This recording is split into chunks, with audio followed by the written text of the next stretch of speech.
Hi, seventh graders. This video is for you. This is for Tuesday, May 26th. Hopefully you had a good, no school on Monday, Memorial Day. Extra did something nice. It was very hot out, so hopefully you did something nice. We're now into the Italian Renaissance. So what we did last time is we learned about the origins of the Renaissance. Well, today we're actually going to figure out what is, in Italy, the Renaissance.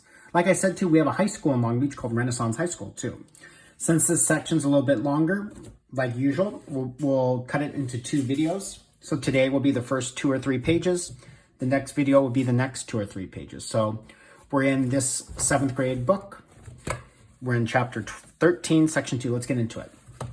So basically, what was the Renaissance? Basically, the Renaissance was this movement of like creative thinking in art, writing, and thought.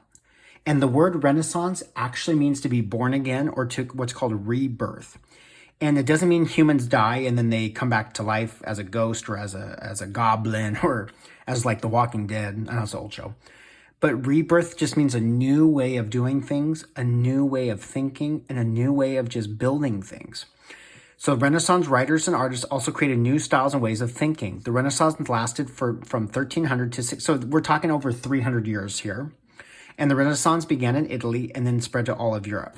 So if you look down here, remember, no cameras or videos back then.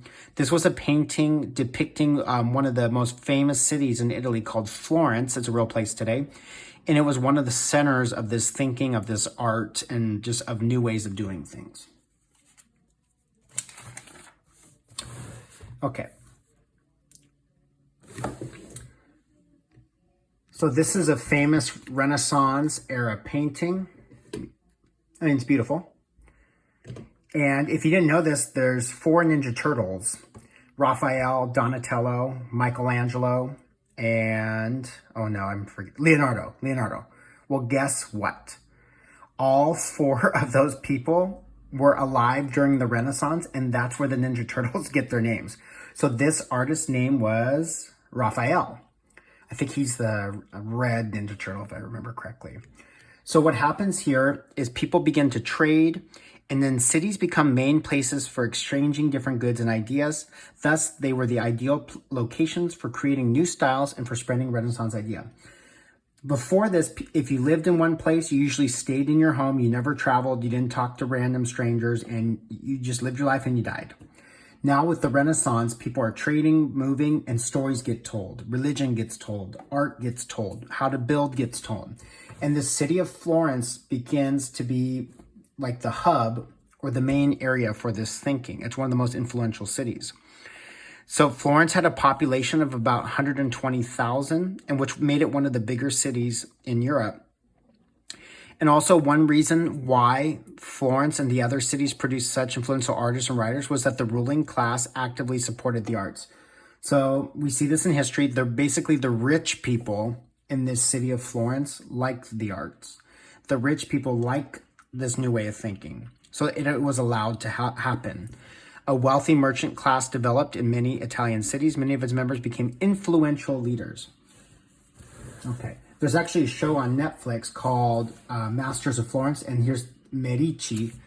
It's a show on Netflix that talks about the Renaissance. So one of the banking families, they were bankers, the Medici family. And the Medicis and other families became patrons of the arts.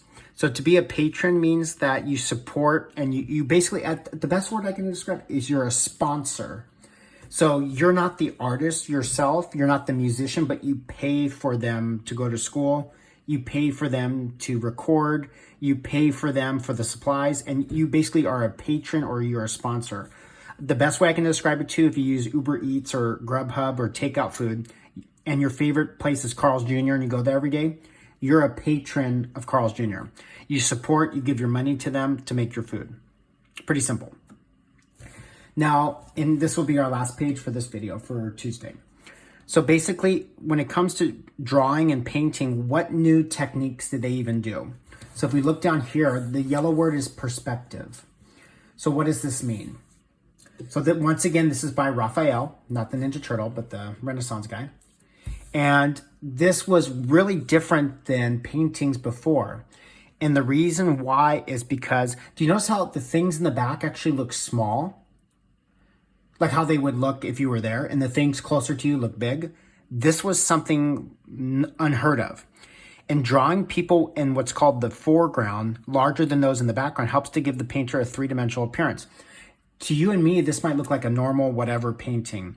But during the Renaissance, this technique, this idea of perspective, this delicate care, and actually caring about this was such a different way of thinking. So hopefully this helped you for your lesson on Tuesday. We'll see you next time.